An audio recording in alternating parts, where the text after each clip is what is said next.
I've always believed that silence has a texture.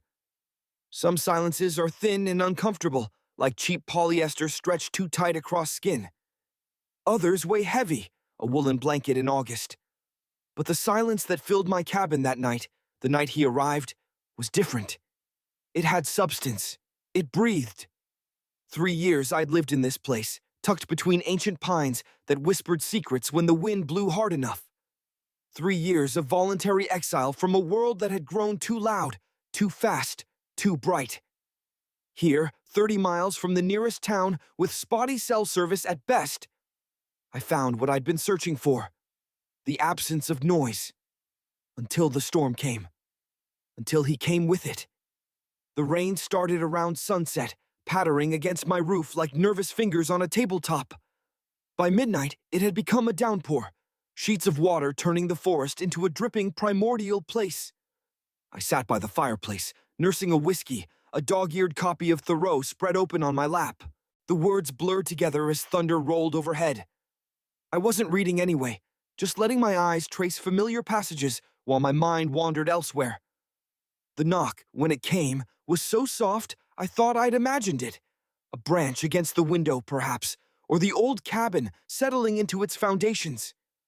But then it came again, 3 distinct taps, barely audible above the storm's fury. I hesitated, setting my glass on the hearth.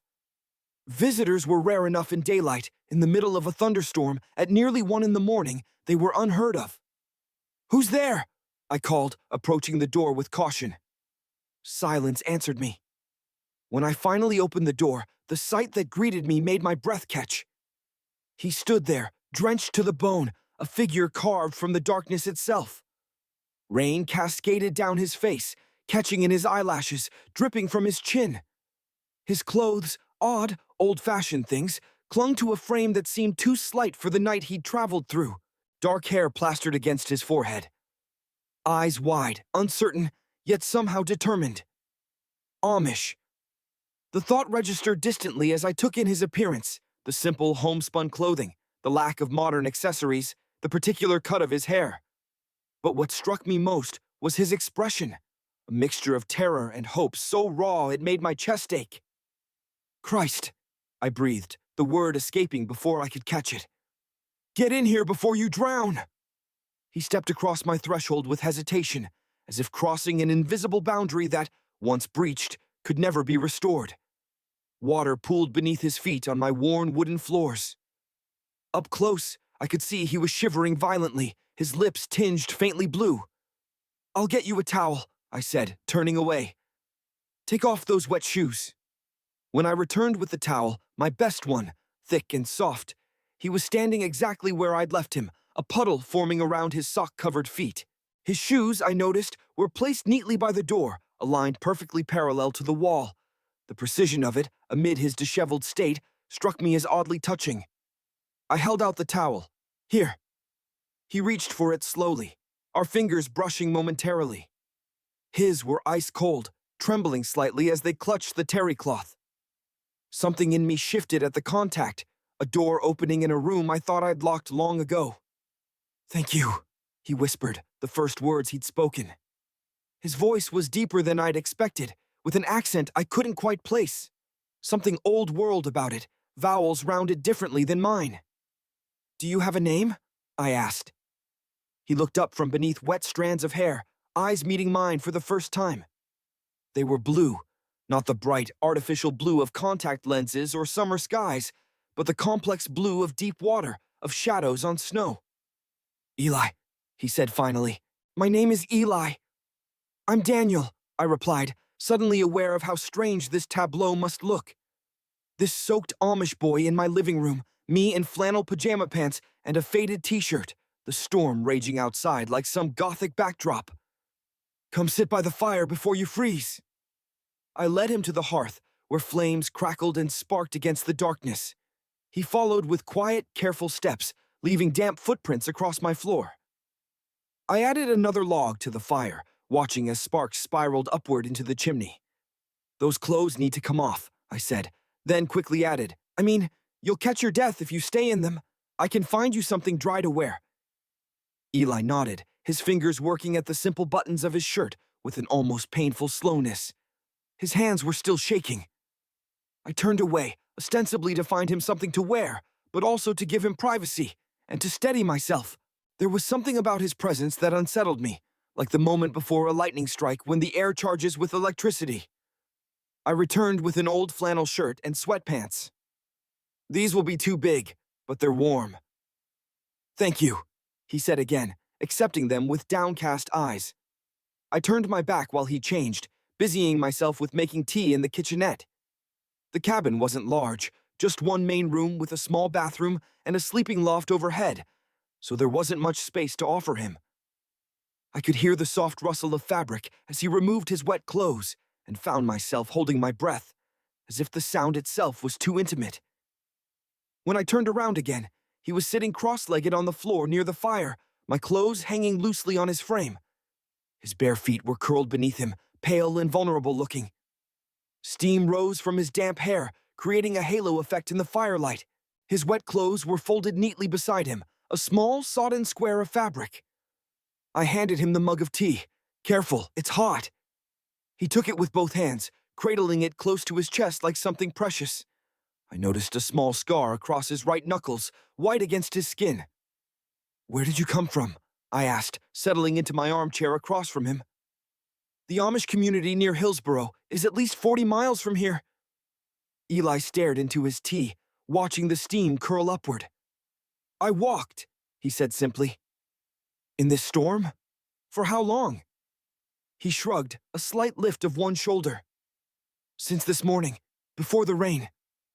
I tried to process this, the image of him walking all day, through dense forest and mud, eventually through the downpour. "Why?"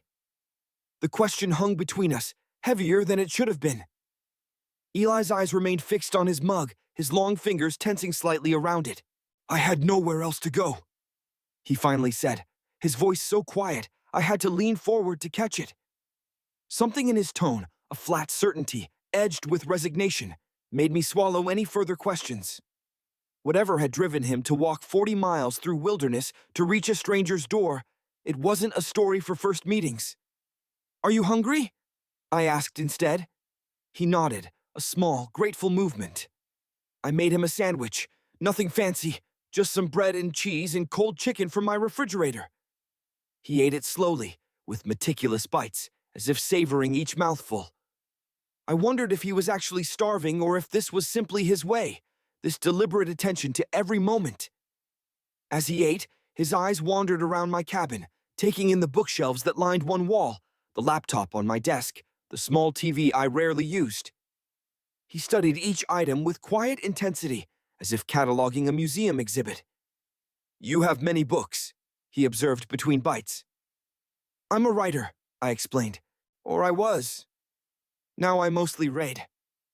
"What did you write?" "Articles, mainly. Cultural criticism. Commentary on technology and society." I shrugged. "Nothing important?" "Important enough to fill all those books," he replied, gesturing toward my shelves with his eyes. I smiled despite myself. Those are other people's words, better words than mine. Eli set his empty plate aside, then ran his fingers over the blanket I'd thrown over his shoulders. A simple wool throw, nothing special, but he touched it like it was spun gold, tracing the weave pattern with the tip of his index finger. "You live here alone?" he asked. "Yes, for 3 years now." "No family?" "Not nearby. My parents are in Oregon. I have a sister in Chicago." "Friends?" I hesitated. "I keep to myself." "Like me," he said, his voice carrying no judgment, just quiet recognition. We fell silent then, the fire popping occasionally, rain still drumming on the roof. I studied him as he gazed into the flames. Despite the obvious markers of his Amish upbringing, the manner of speech, the haircut straight across his forehead, a certain unworldliness in his bearing, there was something else about him, something I couldn't quite name. A gravity, perhaps, or a stillness that seemed at odds with his youth. "How old are you, Eli?" I asked. 20, he replied without looking up from the fire. "And you've never been away from your community before?" This time he did look at me, something flickering in his expression, a shadow crossing sun-dappled water. I didn't say that. I raised an eyebrow, but didn't press. The clock on my mantel showed nearly 3 in the morning, and exhaustion was beginning to tug at me. I had a spare mattress I could pull down from the loft, but the thought of sending him away in the morning, back into the wilderness, wherever he'd come from, wherever he was going, sat uneasily in my stomach. You can stay tonight, I told him, until the storm passes at least. We'll figure things out in the morning. Relief softened his features, making him look suddenly younger. Thank you, Daniel. My name in his mouth sounded different somehow, more formal, the syllables more precisely formed. I stood, oddly discomfited by the intimacy of it. I should find you something to sleep on, I said, moving toward the ladder to the loft. I can sleep here, he said quickly, gesturing to the floor near the fire. I don't need much. I frowned. The floor is hard. I have a mattress. Please, he said, I'd prefer to be near the fire. I studied him for a moment, then nodded. I'll bring you some blankets at least. When I returned with an armful of bedding, Eli had moved his damp clothes closer to the hearth, arranging them carefully to dry. There was something deeply vulnerable about the scene. This stranger making a nest for himself in my sanctuary, his small pile of possessions steaming gently in the firelight. I helped him make a pallet on the floor, layering blankets to soften the hard wood. Outside, the storm continued its assault, rain lashing against the windows. Will you be warm enough? I asked, suddenly awkward in my own home. I wasn't used to considering another person's comfort anymore. Eli nodded, settling onto the makeshift bed with careful movements. This is luxury, he said softly, smoothing his hand over the blanket. The comment struck me as odd, but I didn't question it. The bathroom is through that door if you need it. I'll be up in the loft if you need anything else. He lay back, staring up at my ceiling. Good night, Daniel. Thank you for your kindness to a stranger. The formality of his gratitude made my throat tighten unexpectedly. You're welcome, I managed. Good night. I climbed the ladder to my loft, listening to the creak of the rungs beneath my weight. From above, I could see Eli's form outlined by firelight, curled slightly on his side now, facing the flames. I should ask him to leave in the morning, I thought. I came here to be alone, to escape the complications of human connection. Yet as I lay in my own bed, listening to the storm and the occasional shift of another body in my space, I felt something I hadn't experienced in years. The particular warmth that comes from sheltering another person from harm. It was dangerous, that feeling, hook that could catch in soft flesh and pull. I must have dozed off eventually because when I opened my eyes again, gray dawn light was filtering through the windows. The storm had passed, leaving behind that particular silence that follows heavy rain. Weighted, cleansed. I sat up, rubbing my face, and looked down at the main room. Eli was standing by my bookshelves, bare feet silent on the floor, examining the titles with careful attention. He'd folded all the blankets into a neat stack. His clothes, now dry, were back on his body, the simple homespun shirt and trousers marking him as clearly out of place in my world. Yet somehow, in the gentle morning light, he looked like he belonged here more than I did. More solid, more present, more real. I watched him for a moment, unobserved. His fingers traced the spine of a book, then carefully pulled it from the shelf. He opened it, turning pages with reverence, his lips moving slightly as he read. There was something almost holy in his concentration, the same quality I'd noticed last night, that ability to be fully present with whatever was before him. I should ask him to leave, I thought again. Instead, I found myself climbing down the ladder, preparing to face whatever story he carried with him. Eli heard me descending and quickly returned the book to its exact spot on the shelf.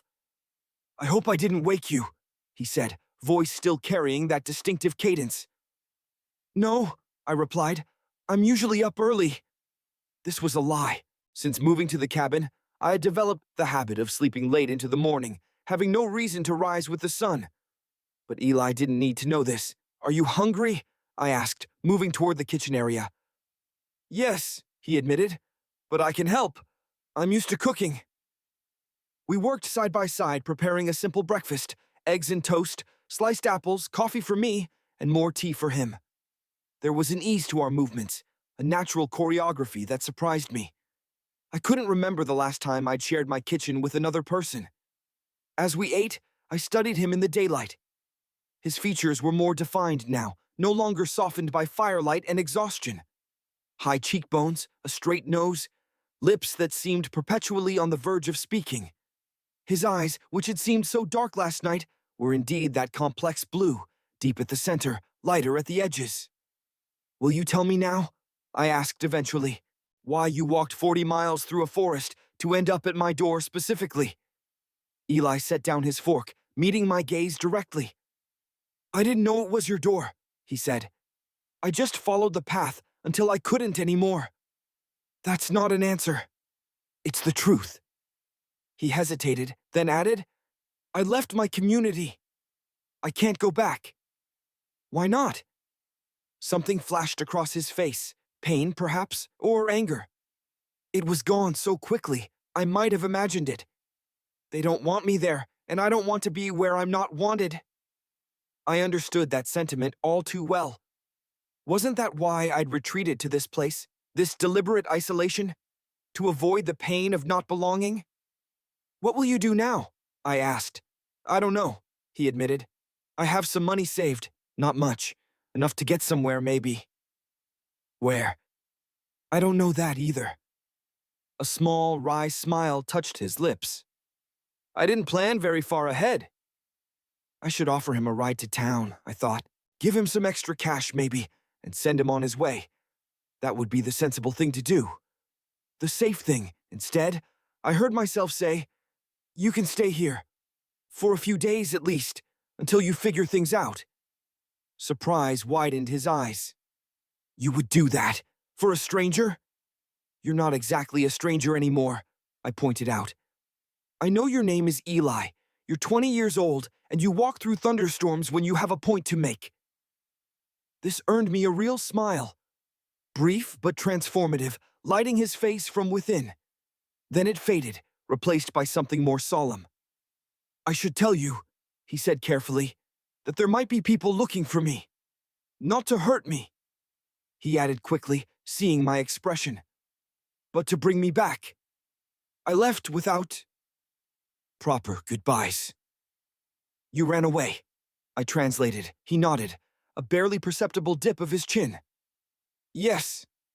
"Well," I said, rising to clear our plates, "they won't find you here. No one comes this way unless they're very lost. Or very determined," Eli added quietly. I turned to look at him, struck by the weight in his voice. "Are you determined?" "I must be," he replied. "I'm still alive." Something about the simple statement, delivered without drama or self-pity, made my chest tighten. I turned away, busying myself with washing dishes, uncomfortable with the surge of protectiveness I felt toward this young man I barely knew. "I need to chop wood this morning," I said, changing the subject. "The storm probably left a lot of fallen branches. You can rest if you want, or—" "I'll help," he said quickly. "I'm strong. I worked on our farm." I glanced at him. His slender build didn't suggest physical strength, but there was a wiriness to him that hinted at endurance. "All right, I have extra clothes you can wear. Those won't be practical for yard work." After breakfast, I lent him some old jeans and a flannel shirt. They hung loose on his frame, but he rolled up the sleeves and pant legs with methodical precision. The transformation was startling. Dressed in modern clothing, with his hair still slightly mussed from sleep, he looked like any other young man. Only his manner, that careful attention to detail, the deliberate way he moved, betrayed his upbringing. We spent the morning clearing fallen branches, chopping wood, and checking the perimeter of the cabin for storm damage. Eli worked tirelessly, with quiet efficiency. He knew how to use an axe, how to stack wood properly, how to check for rot in fallen timber. When I commented on his skill, he simply shrugged. "This is what I know," he said. By midday, we had a substantial pile of firewood and had repaired a small section of fence that had collapsed under a fallen branch. The physical labor left me pleasantly tired, muscles warm from exertion. Eli seemed energized by the work, more at ease in his body than he had been last night. As we paused to drink water from the well pump, I noticed him looking out across the clearing toward the mountains beyond, a strange expression on his face. "What is it?" I asked. "It's so quiet here," he said, "but a different quiet than I'm used to." "How so?" He considered this, choosing his words carefully. "At home, silence has expectations in it. Here, it just is." I nodded, understanding exactly what he meant. It was why I'd chosen this place, for the silence that demanded nothing, that simply existed without judgment or pressure. "Is that why you left?" I asked. "The expectations?" Eli's gaze dropped to his hands, which were gripping the water ladle tightly. "Partly," he admitted, "but mostly because I couldn't be who they wanted anymore. I tried. For years, I tried." I studied his profile, the tension in his jaw, the slight furrow between his brows. What would drive an Amish young man to abandon his community, his family, everything he'd ever known? I knew enough about their culture to understand the enormity of such a decision. "What changed?" I asked softly. He turned to me then, eyes meeting mine with startling intensity. "Nothing changed. I just couldn't pretend anymore." The words hung between us, laden with meaning I could hold but not fully grasp. There was a story there, a deep one, with roots that reached into places I had no right to probe. Not yet. "Come on," I said finally. "Let's get some lunch." The afternoon passed in quiet companionship. I showed Eli my small vegetable garden, explaining my attempts at self-sufficiency. He offered suggestions, practical knowledge about soil and growing seasons that made me realize how much of his life had been tied to the land. We repaired a loose shutter, swept the porch clear of debris from the storm. Ordinary tasks made extraordinary by the presence of another person sharing them. As evening approached, I caught Eli standing at the edge of the clearing, watching the sunset paint the sky in shades of orange and violet. His posture was different now, shoulders relaxed, head tilted slightly upward. The tension that had radiated from him when he first arrived had eased somewhat, though I sensed it still lurked beneath the surface, like a current under still water. "It's beautiful here," he said as I approached, not turning to look at me. "I've never seen the sky look so big." "One of the reasons I chose this place," I told him. "You can see all the stars at night." "At home, they say the stars are God's promises," he murmured. Each one, a word he spoke. I glanced at him. "Do you still believe that?" A shadow passed over his face. "I believe they're beautiful," he said after a pause. "Maybe that's enough." We stood in silence for a moment, watching as the first stars appeared, faint pinpricks of light against the darkening blue. "We should head in," I said finally. "It gets cold quickly after sunset." Inside, I built a fire while Eli helped prepare a simple dinner, vegetable stew with herbs from my garden and the last of my bread. We ate at my small table, the silence between us comfortable now, punctuated only by the occasional crackle from the fireplace. "Tell me about your writing," Eli said suddenly, breaking the quiet. "You said you were a writer." I shifted, uncomfortable with the question. "Like I said, nothing important. Commentary pieces, essays. I had a column in a few online publications." "About what?" "Technology, mostly. How it was changing us, making us less human, I thought." Eli nodded slowly, considering this. "Is that why you came here? Away from it all?" "Partly," I admitted. It started to feel hypocritical, criticizing a connected world while being completely immersed in it. And then I hesitated, uncertain why I was sharing this with him. There was a backlash to one of my pieces, a lot of online harassment. Death threats, even. It made me realize how toxic it had all become. "So you ran away," Eli said, echoing my words from earlier. I looked at him sharply, then saw the gentle understanding in his eyes. "Yes," I conceded. "I suppose I did." "We're not so different then," he said quietly. Later, as I stoked the fire for the night, preparing to head up to my loft, I felt it, the light touch of fingers against my back, hesitant but unmistakable. I froze, the fire poker still in my hand, heat from the flames warming my face. "Daniel!" Eli's voice came from behind me, barely above a whisper.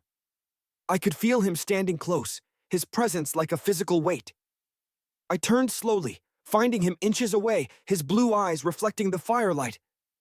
He looked both terrified and resolute, a contradiction that made my heart stutter in my chest. "Can I stay?" he asked, his voice breaking slightly on the last word. "Not just tonight or a few days, but stay." The question contained multitudes, a request for shelter, yes, but something else too, something I was afraid to name. I looked at him, this young man who had walked through a storm to reach my door, who carried a story I didn't yet know, whose presence had already begun to unravel the careful isolation I'd built around myself. I should send him away, I thought for the third time. I came here to be alone. But as I stood there, feeling the warmth of the fire on one side and the warmth of his nearness on the other, I realized that perhaps solitude had never been what I was seeking after all. Perhaps I had simply been waiting for someone brave enough to knock on my door during a storm. His hand was still on my back, light as a breath. "Can I stay?" His question hung between us like a fragile thing, a soap bubble trembling in still air. I looked at Eli, really looked at him, and saw the cost of those 3 words reflected in his eyes. For someone raised in his world, asking that question was an act of defiance, of courage. It was the sound of a door closing behind him. I should have considered it longer. Should have weighed the implications, the complications, the responsibility. Instead, I heard myself say, "Yes, you can stay." Relief transformed his face, softening the tension around his mouth, the furrow between his brows. He withdrew his hand from my back slowly, fingertips trailing across the fabric of my shirt. "Thank you," he whispered, and I wondered if he knew what he was thanking me for: shelter, acceptance, or something else entirely, something neither of us was ready to name. "We should sleep," I said, suddenly disoriented by the intimacy of the moment. "It's been a long day." Eli nodded, stepping back. "I'll take the floor again." "No," I decided. "The sofa pulls out. It's not much, but it's better than hardwood." I showed him how to unfold the couch into a bed, helping him arrange sheets and blankets. Our hands brushed occasionally as we worked, each contact sending a current of awareness through me. When I handed him a pillow, our fingers overlapped, and he held the connection a moment longer than necessary, eyes meeting mine in the dim light. "Sleep well," I said, retreating to the ladder. "Daniel," he called softly. As I reached the first rung, I turned. "I won't be a burden," he promised. "I can work. I'm good with my hands." The earnestness in his voice caught at something in my chest. "We'll figure it out tomorrow," I told him. "Get some rest." In my loft, I lay awake far longer than I should have, listening to the occasional creak from below as Eli settled into his makeshift bed. My cabin, which had felt like a perfect fit for one person, now seemed to pulse with the presence of another heartbeat, another set of lungs drawing breath. I wondered how long it would take for this awareness to fade, for his presence to become ordinary. I woke before dawn, the gray half-light seeping through my windows. For a moment, I forgot about my visitor, stretching languorously in the familiar cocoon of my blankets. Then I heard it, the soft rhythm of someone else's breathing, the subtle shift of weight on my old pull-out sofa. I peered over the edge of the loft. Eli was still asleep, one arm thrown above his head, face turned toward the dying embers of the fire. In sleep, he looked younger, the guard he maintained while awake momentarily lowered. I watched the gentle rise and fall of his chest, the flutter of eyelids that suggested dreams, and felt like an intruder in my own home. Silently, I climbed down from the loft and moved to rekindle the fire. The morning air held the bite of early autumn, too cold to rise without the comfort of flames. As I crouched by the hearth, adding kindling, I heard the rustle of blankets. "Good morning," came Eli's voice, rough with sleep. I glanced over my shoulder. He was sitting up, hair mussed, my borrowed t-shirt hanging loose at his collar. "Morning," I replied. "Sorry if I woke you." "I'm used to early hours," he said, rubbing his eyes with the heel of his hand. "On the farm, we rise before the sun." "Well, no roosters here," I told him. "You can sleep in if you want." He shook his head. "I'd rather be useful." That first morning set the pattern for the days that followed. We would rise early, share a simple breakfast, then tackle whatever tasks needed doing, chopping more wood, patching the roof where a shingle had come loose, clearing the overgrown path that led down to the small lake at the edge of my property. Eli proved to be a tireless worker, skilled in ways I wasn't. He could predict weather changes by the smell of the air, identify edible plants in the forest, repair things with minimal tools. Our breakfast became a quiet ritual. That first morning, I showed him how to use the French press for coffee, guiding his hands on the plunger.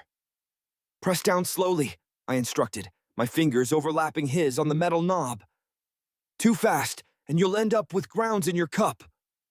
He nodded, concentrating intensely on the task, but I noticed the slight flush that colored his cheeks at our proximity. When he took his first sip of the resulting brew, his eyes widened in surprise. "It's strong," he managed after a moment. I laughed. "Too much? You can add milk." He shook his head, taking another deliberate sip. "No, I like it. It's honest." It was a strange thing to say about coffee, but somehow perfectly Eli. Over eggs and toast, we began to talk, hesitantly at first, then with growing ease. I learned that he was the third of 7 children, that he could play the harmonica, but not very well, that his favorite season was spring because of the way the world transformed overnight from barren to lush.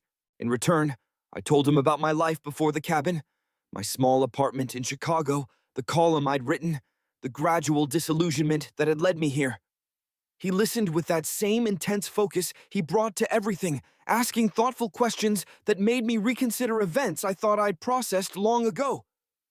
"You were afraid," he observed after I described the online harassment that had followed my most controversial piece. "Not just of them, but of yourself." I blinked, surprised by his insight. "What do you mean?" "You were afraid you might become like them," he said simply. "Angry, hateful, so you removed yourself from the battlefield." The accuracy of his assessment unsettled me. I had never articulated that fear, even to myself, but he had named it perfectly. "How did you get so perceptive?" I asked. A small, sad smile crossed his gaze. "When you grow up different, you learn to read people, to survive." The words hung between us, laden with meaning. I wanted to ask what different meant to him, but something in his expression warned me away from the question. Instead, I cleared our plates, suggesting we check the lake to see if the storm had damaged the small dock I'd built last summer. The path to the lake wound through dense pines, dappled sunlight filtering through the canopy overhead. Eli walked beside me, occasionally stopping to examine a plant or unusual stone. His curiosity about the natural world was boundless, his observations often poetic in their precision. "Look," he said, crouching to point at a perfect spider web stretched between branches, adorned with dew that caught the light like diamonds. "God's geometry." "You still speak of God easily," I noted, "even after leaving." He rose, brushing pine needles from his knees. "I didn't leave God," he said quietly. "I left people who believed they spoke for him." At the lake, we found the dock intact, though several branches had fallen nearby. The water was calm, reflecting the surrounding trees and sky like a mirror. Eli stood at the edge, looking out across the surface with wonder. "It's beautiful," he breathed. "Do you swim?" I asked. He shook his head. "Not really. We have a pond, but—" He trailed off, then looked at me with a tentative smile. "Would you teach me?" The request surprised me. "Now? The water will be cold." "I don't mind cold," he said, already unlacing his borrowed boots. So I taught him to swim in the bracing waters of my lake, holding his weight as he learned to trust the buoyancy of his own body. His initial nervousness gave way to childlike delight as he mastered the basic strokes, moving through the water with increasing confidence. "It feels like flying," he called to me, floating on his back, arms spread wide. I watched him from the dock, struck by how different he looked, face open, guard completely down, joy emanating from him in waves. When he finally emerged, shivering but smiling, I was waiting with a towel. "Here," I said, wrapping it around his shoulders. "You'll catch cold." He stood before me, water streaming from his hair, soaked clothes clinging to his frame. "Back home," he said suddenly, voice low. I was never allowed to feel like this. Like what? I asked. His eyes met mine, vulnerable and defiant at once. Free. I hesitated, then reached up to brush a strand of wet hair from his forehead. The gesture was more intimate than I'd intended, my fingers lingering against his temple. Neither of us moved for a long moment. I could feel his breath, slightly uneven, and see the pulse fluttering at the base of his throat. We should head back, I said finally, breaking the spell. Get you into dry clothes. That night, after a dinner of lake trout I'd caught and Eli had skillfully prepared, we sat by the fire reading. I'd offered him free range of my library, curious to see what he would choose. He'd selected Thoreau's Walden, which made me smile. It seemed fitting somehow. What is it? He asked, noticing my expression. Nothing. Good choice, that's all. He looked down at the book in his hands. I like how he sees the world. The details. The way he finds meaning in simple things. A pause, then. We weren't allowed many books. The Bible, of course. Some approved texts, but nothing like this. Did you go to school? Until 8th grade. That's all we're required to complete. He turned a page carefully. I used to sneak books sometimes, from the English library in town. I'd hide them in the barn and read by lantern light when everyone was asleep. I tried to imagine it. This thoughtful young man as a boy, hunched over forbidden pages in the dead of night, hungry for words and ideas beyond his permitted world. What would have happened if you were caught? I asked. A shadow crossed his face. I was, once. And my father burned the book. Made me watch. Then I was not allowed to go into town alone for a year. He said this matter-of-factly, without self-pity, but I could sense the old hurt beneath the words. I'm sorry, I said. Eli shrugged. It taught me to be more careful. As the days passed, we fell into a rhythm together. Mornings were for work, maintaining the cabin, tending the garden, preparing for the approaching winter. Afternoons often found us at the lake, where Eli's swimming improved rapidly. Evenings were for reading, conversation, the quiet companionship of shared space. I began to notice changes in him. His movements became less constrained, his smile more frequent. He started to use contractions in his speech, I'm instead of I am, don't, rather than do not. Small linguistic shifts that signaled a loosening of old patterns. He experimented with my clothes, finding combinations that suited him, though he handled each garment with care. As if borrowing treasures.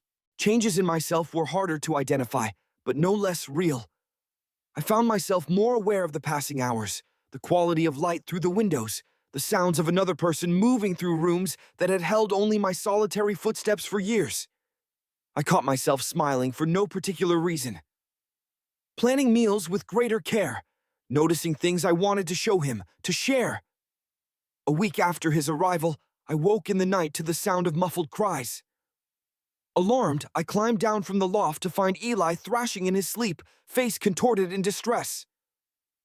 No, he moaned. Please, no. I approached cautiously, then sat on the edge of the pull-out bed. Eli, I called softly. Wake up, you're dreaming. He jerked awake with a gasp, eyes wild and unfocused. For a moment, he didn't seem to recognize me or his surroundings. Then awareness returned, and with it, shame. I'm sorry, he whispered, pushing himself upright. Did I wake you? Doesn't matter, I assured him. Are you all right? He nodded, but his hands were trembling. Without thinking, I reached out to steady them, closing my fingers around his. Do you want to talk about it? I asked. He was silent for so long, I thought he wouldn't answer. Then, I dream about the day I left. What they said to me. What they did. My grip on his hands tightened. Did they hurt you? Not physically, not much anyway. He drew a shaky breath. Words can cut deeper sometimes. What happened, Eli? I asked gently. In the dim light from the dying fire, he looked both young and ancient, bearing a weight no one his age should have to carry. They found out, he said simply. About me. What I am. My heart began to pound. What do you mean? His eyes met mine, steady despite the tears gathering in them. I think you know. And I did. Of course I did. I had sensed it from the beginning, that core of difference he carried, the reason he had walked away from everything he knew. Your family rejected you? I asked, voice barely audible. My father said I was dead to him, that I could never return unless I repented, was rebaptized, publicly confessed my perversion. The last word came out jagged, as if it cut his mouth to speak it. The bishop said I was possessed by evil spirits. Anger flared in me, hot, protective. There's nothing evil about you. A tear slipped down his cheek. How can you be sure? Without thinking, I reached up to brush it away with my thumb. Because I know you, Eli. I've seen your heart. He leaned into my touch, eyes closing briefly. When they opened again, there was a question in them, one I wasn't sure I was ready to answer. You should try to sleep, I said, withdrawing my hand. Morning comes early. He caught my wrist before I could stand. Stay, he whispered. Please, just until I fall asleep. So I stayed, sitting beside him as his breathing gradually evened out, watching over him as he sank back into slumber. Only when I was certain he was deeply asleep did I return to my own bed, mind churning with all he had revealed and all that remained unspoken between us. The next day brought a shift in the weather, a cold front moving in, turning the air crisp and driving us indoors earlier than usual.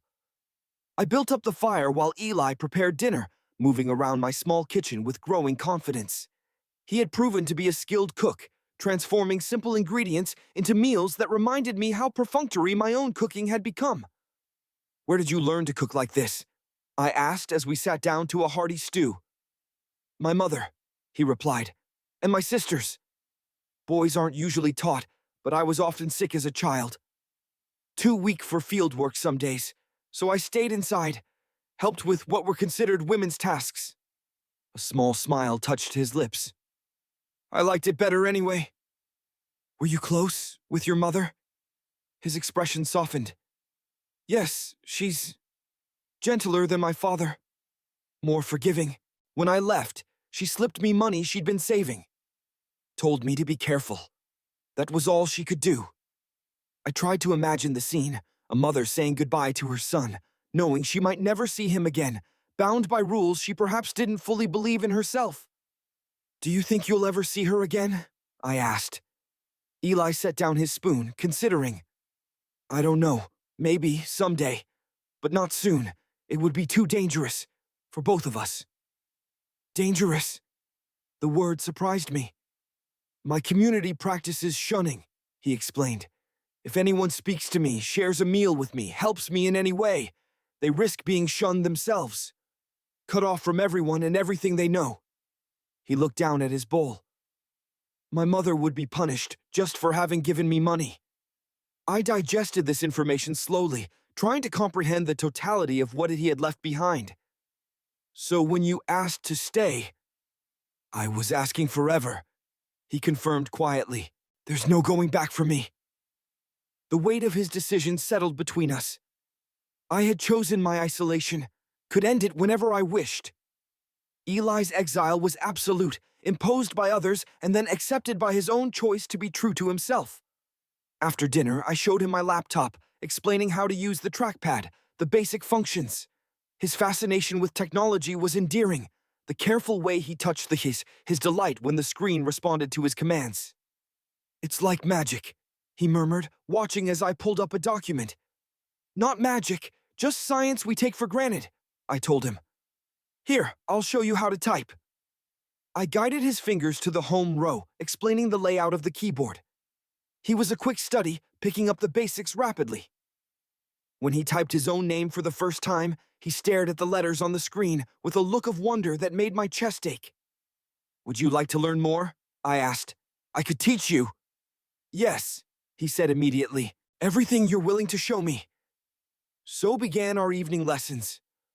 After the day's work was done, dinner eaten and dishes washed, we would sit side by side at my desk as I introduced him to the digital world I had once critiqued so harshly. I showed him how to search for information, how to send an email, how to navigate websites.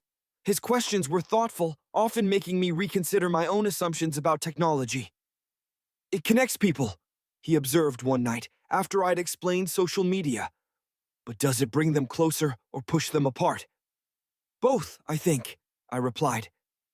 It depends on how you use it. He nodded slowly. Like anything powerful, it can heal or harm. I looked at him, struck again by the wisdom in him, hard-earned through struggle I could only begin to comprehend. Exactly. As October deepened toward November, the forest around us blazed with color before beginning to shed its finery. Mornings dawned frosty, afternoons warmed just enough to work comfortably outside. We harvested the last of the garden, prepared the soil for its winter sleep, stacked more firewood than I'd ever needed when I was alone. One evening, Eli disappeared shortly before sunset. I found him at the lake, sitting on the dock, legs dangling over the edge. The water below him reflected the sky's transformation, deep oranges and reds bleeding into purple. I sat beside him, our shoulders nearly touching. "Penny for your thoughts," I said. He glanced at me, one eyebrow raised. "Is that an English saying?" "Yeah, it means I want to know what you're thinking." He looked back at the sunset. "I was thinking about time, how differently it moves here. At home." He stopped, corrected himself. "In my old life, days were measured by chores, prayers, seasons. Here it feels less rigid, more like breathing." I nodded, understanding. "That's why I came here, to find a different relationship with time." "And did you? Find what you were looking for?" I considered the question seriously. "Not at first. For a while, I was just running away, like you said. Hiding. But lately..." I hesitated, then admitted, "Lately, I think I've been moving towards something instead." Eli turned to face me fully, eyes searching mine. "What?" The question hung between us, simple yet impossible to answer without changing everything.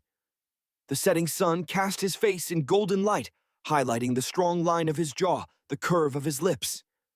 I became acutely aware of our proximity, the few inches of weathered wood separating our hands. "It's getting cold," I said instead of answering. "We should head back." As we walked the path home, twilight deepening around us, fireflies began to emerge, late stragglers before winter claimed them. Eli stopped to watch their ethereal dance among the trees. "We called them lightning bugs," he said softly. "My brothers and I would catch them in jars, make lanterns to light our way home." "Did you let them go after?" He nodded. "Always. My mother said keeping them would be like caging stars." When we reached the cabin, darkness had fallen completely. I fumbled with the key in the lock, fingers clumsy in the dim light from my phone's flashlight. As the door swung open, I felt Eli's hand on my arm, turning me to face him. We stood in the doorway, half in and half out of my home. Our home now, in some unspoken way. Crickets sang in the underbrush, an owl called from a distant tree. The world seemed to hush around us, holding its breath. Eli's eyes held mine, questioning. When I didn't move away,